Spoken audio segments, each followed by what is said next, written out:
जहाँ अब 1000 रुपियाँको चिट काट्दा आत्मदाह गरेका हुन् त गणेश नेपालीले। म भन्छु गणेश नेपालीको घटना किन घट्यो, दोषीको हो तपाईँ भन्नुहोला।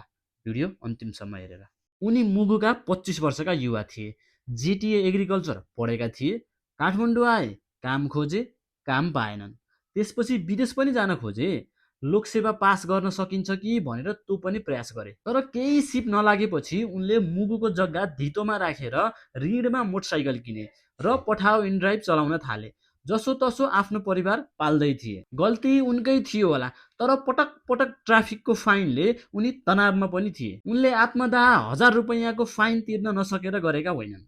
जागिर नपाउनुको फ्रस्ट्रेसन, परिवारको जिम्मेवारी, आर्थिक तनाव, भविष्यको अन्यलभित्र सङ्लिएर बसेको एउटा आक्रोशलाई अस्तिको घटनाले ट्रिगर गर्यो र यस्तो निर्णय लिन पुगे। जरिवाना त केवल त्यो एउटा सानो झिल्को मात्र थियो जसले भित्र जमिरहेको बारुदलाई विस्फोट गराइदियो। तर त्यो बारुद भर्ने काम कसले गर्यो? अब भन्नुहोस्, जागिर अवसर सिर्जना गर्न नसक्ने राज्य दोषी हो कि विलग गर्ने नगर प्रहरी दोषी हो?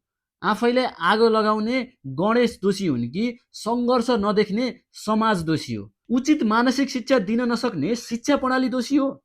बालेन दोषी हुन् कि सुनिता, वा वर्षौंदेखि देश चलाउँदै आएका पुराना सरकारहरू दोषी हुन्?